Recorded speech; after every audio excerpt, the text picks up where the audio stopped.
Pagi semuanya. Kami dari kelompok 12 akan mempresentasikan materi ICT yaitu data pribadi dan cyber crime. Untuk pendahuluan,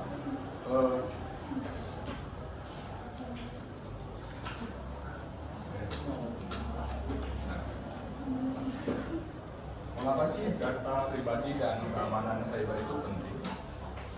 Di era digital, hampir semua aktivitas menggunakan data, seperti contohnya di media sosial. Contohnya ketika kita mencari sesuatu di TikTok itu, misal sepatu olahraga. Beberapa jam kemudian di video itu muncul iklan tentang sepatu olahraga tersebut. Kenapa hal itu bisa terjadi? Karena sistem dari algoritma menyimpan kata kunci pencarian yaitu sepatu olahraga tadi. Kemudian sistem juga menyimpulkan bahwa audiens atau kita sedang tertarik kepada hal tersebut itu. Kemudian ini juga bisa terjadi karena waktu kita menonton video tersebut itu membuktikan kalau kita tuh sedang tertarik dengan hal tersebut. Kemudian data pribadi menjadi aset bernilai bagi individu. Data pribadi itu penting karena memiliki nilai ekonomi. Data adalah identitas bagi kita, tapi untuk perusahaan itu tuh sebuah bisnis. Tapi untuk penjahat atau oknum ya, itu sebuah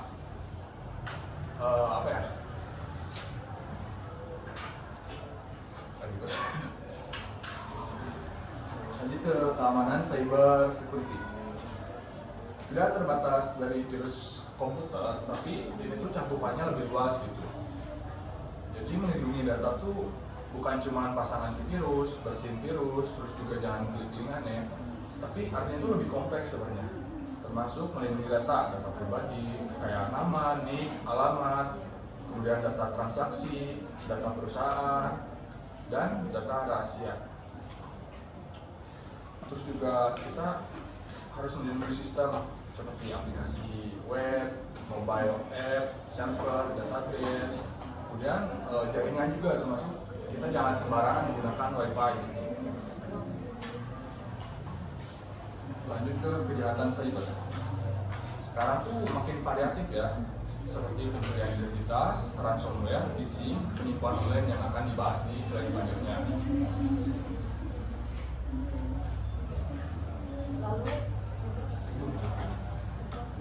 Di Undang-Undang Nomor 7 Tahun 2022 disebutkan bahwa personal data adalah data yang dapat mengidentifikasi seseorang secara langsung atau tidak langsung, termasuk kategori data umum seperti nama, alamat, dan jenis kelamin.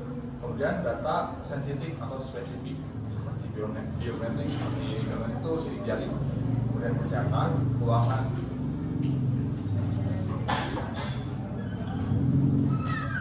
Kemudian lanjut ke definisi. Apa sih yang dinamakan privasi? Privasi itu adalah hak individu untuk mengatur bagaimana informasi pribadinya digunakan. Kemudian keamanan data. Keamanan data itu bagaimana data harus dilindungi dari akses pengungkapan perubahan yang tidak sah. Lanjut ke contoh-contoh cyber crimes. Yang pertama yaitu phishing. Jadi phishing itu upaya penipu untuk mengelabui korban melalui situs tidak resmi sehingga data korban menjadi rawan. Seperti contohnya ketika kita ingin mengunjungi situs tertentu, tapi di situ tuh malah diarahkan ke kayak login ke suatu aplikasi itu, ke Facebook misalnya. Dari segi tampilan sih sama seperti situs Facebook resmi, tapi sebenarnya kalau kita tidak teliti itu bukan situs resmi gitu. Dan bahaya kalau kita memasukkan email, nomor telepon, dan password kita, data kalian bakal diretas. Kemudian ransomware. Ransomware itu serangan yang mengunci data korban, lalu pelaku meminta tebusan atau yang dinamakan ransom agar data bisa dibuka.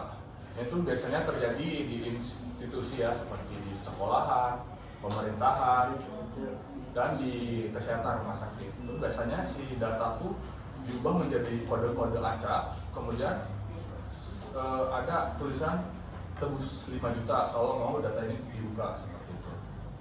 Lanjut ke hacking. Hacking itu masuk ke dalam sebuah sistem akun tanpa izin. Ini sering banget yang terjadi di Indonesia. Paling seringnya tuh akun Instagram. Jadi si passwordnya tuh dibagiin ke temannya atau ke mantan pacarnya, sehingga ketika sudah tidak dekat, berhubungan dekat kembali itu si akunnya tersebut disalahgunakan gitu, malah digunakan untuk mengupload hal-hal yang tidak senonoh. Lanjut ke pencurian identitas. Nah, ini contoh simpelnya ketika kita menggunakan nama orang lain dengan foto profilnya muka orang tersebut, terus kita melakukan penipuan gitu. Itu contoh dari identitas orang digunakan untuk keuntungan pribadi. Terus juga hal ini tuh sering terjadinya karena ulah manusia itu sendiri. Jadi bukan pure kesalahan sistem gitu. Karena 95% serangan cyber itu terjadi karena bukan teknologinya yang lemah, tapi karena manusianya yang lemah. Seperti contoh, sehebat apapun sistemnya, manusia tetap bisa lalai. Sistem sudah aman, malah klik link phishing. Password kuat, dihack, mantan wire terinskripsi, malah sebar kode OTP. Terus aplikasi sudah aman, PW-nya malah tidak kuat, sampai 1-8 gitu.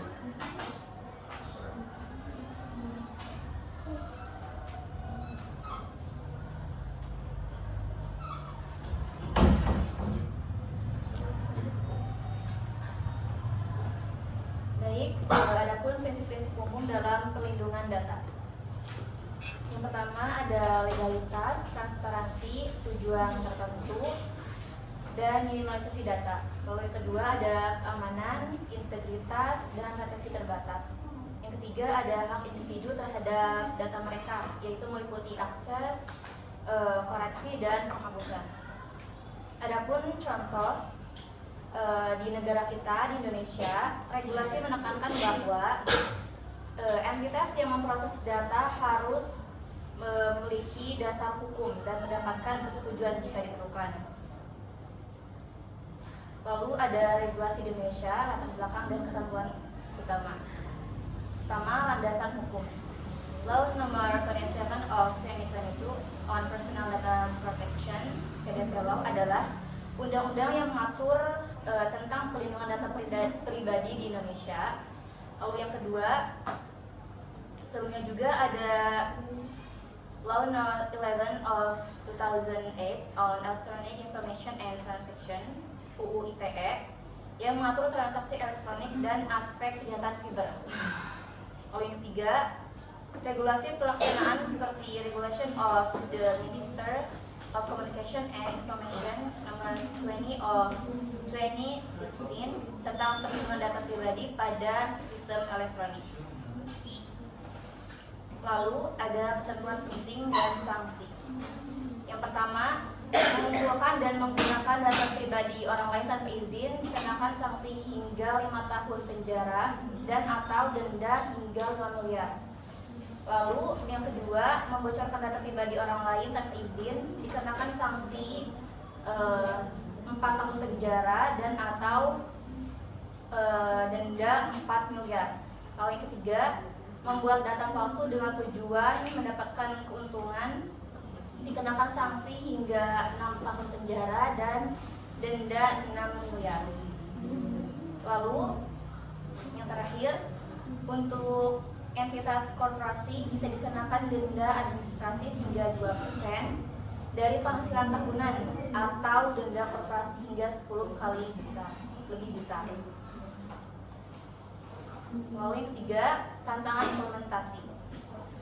Meski hukum sudah ada di negara kita, di Indonesia, penegakan masih menjadi masalah jika literasi digital masih sangat rendah, infrastruktur keamanan yang masih belum merata, dan organisasi yang belum siap.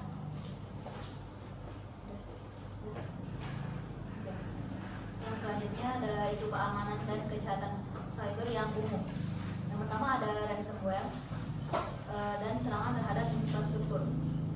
Contoh yang akan saya gunakan di sini adalah serangan terhadap pusat data nasional sementara pada tahun 2023 yang menggunakan ransomware, sehingga data masyarakat dan data strategis dienkripsi dan ditransfer secara otomatis ke penyusup.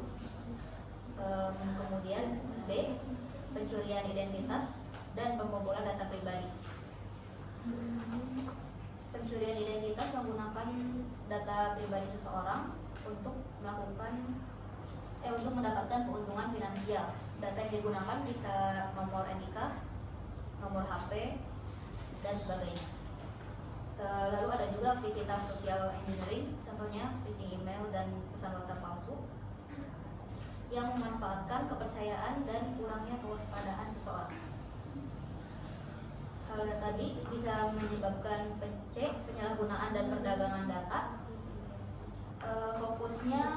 Perbedaan dari penyalahgunaan dan perdagangan data yaitu penyalahgunaan hanya berfokus pada penggunaan di luar izin pemilik data, sedangkan perdagangan melibatkan kegiatan aktif memperjualbelikan.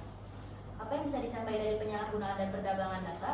Yang pertama, penyesuaian iklan di HP. 2, membuat identitas palsu.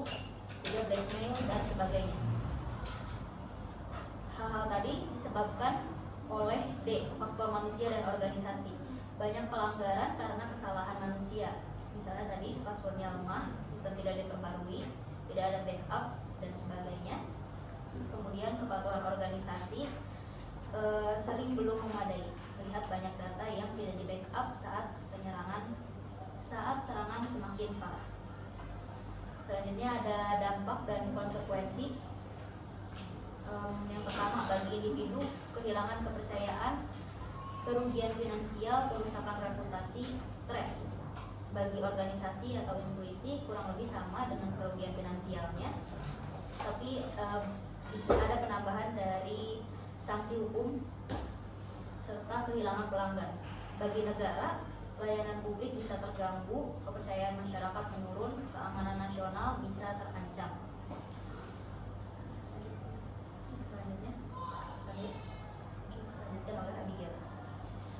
Selanjutnya ada langkah terbaik dan rekomendasi untuk mahasiswa dan organisasi. Dari mahasiswa atau individu, gunakan password yang kuat dan unik untuk tiap akun. Misalnya ada kayak angka atau huruf kapital atau tanda kayak titik atau titik. Terus selanjutnya ada hati-hati saat menggunakan wifi publik. Hindari melakukan transaksi penting saat menggunakan jaringan tidak aman.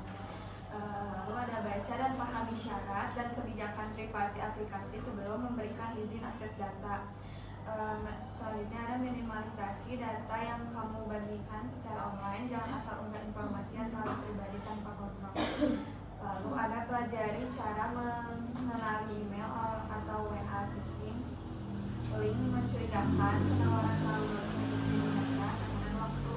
Selanjutnya untuk organisasi atau institusi itu ada pastikan sistem IT diperbarui, backup data secara reguler, rencana pemulihan tersedia. Lakukan edukasi reguler kepada staf dan mahasiswa tentang keamanan siber dan privasi data. Terapkan prinsip privacy by design dan security by design dalam pengembangan dan pengoperasian sistem informasi.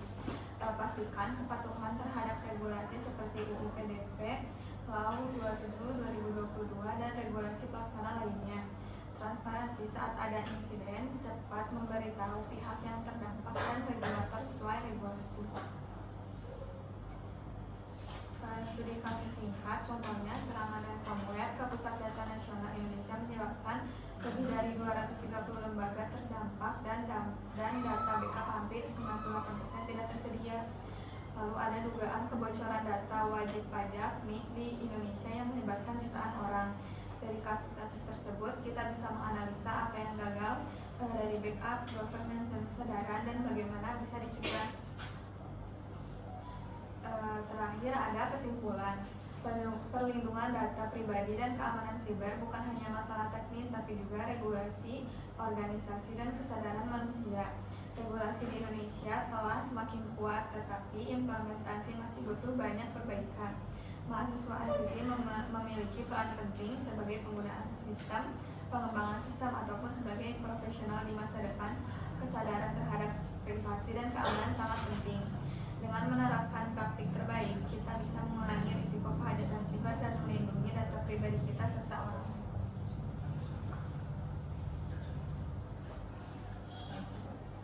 Baik, sekian yang dapat kami sampaikan. Kita lanjutkan ke sesi tanya jawab. Boleh, Pak.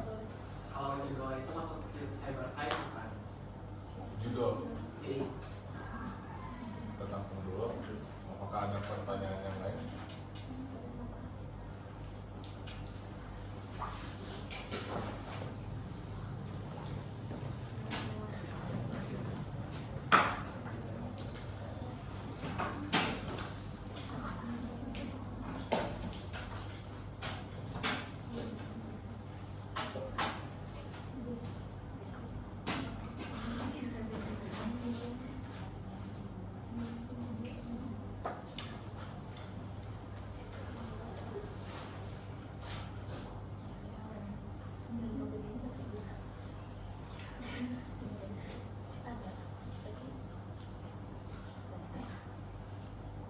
Ada lagi teman-teman?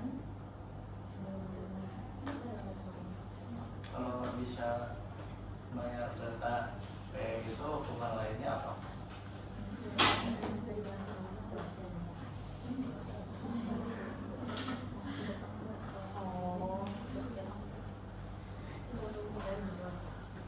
Apa gimana? Kalau nggak mampu bayar denda, hukuman lain yang dia terima apa?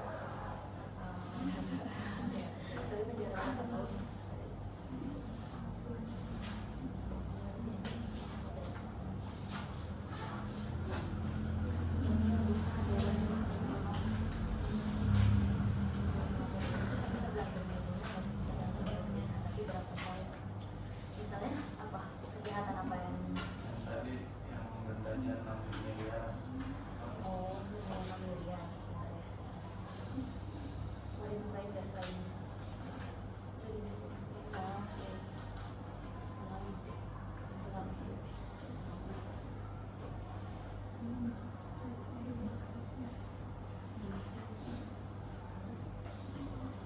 Izin menjawab pertanyaan Julpan, apakah judi online termasuk ke salah satu jenis cybercrime? Kalau menurut saya pribadi, judi online ini masuk ke cybercrime. Pertama, judi online ini ilegal di Indonesia. Kemudian judi online ini tuh mengandung unsur penipuan, kayak menangnya tuh nggak jelas dapat berapa, kadang menang kadang kalah, tapi banyaknya udah pasti kalah.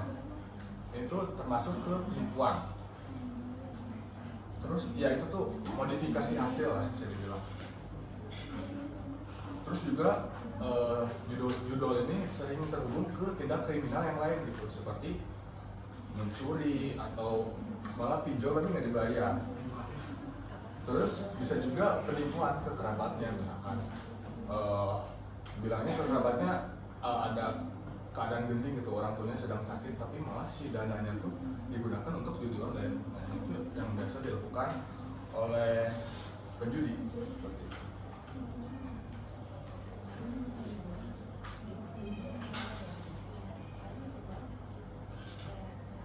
Menjawab pertanyaan dari Ananda Rasya. Tadi kan pertanyaannya gimana kalau nggak sanggup bayar denda 6 miliar ya? Nah, kalau nggak sanggup tetap di penjara 6 tahun atau mungkin penjaranya bertambah ya. Udah.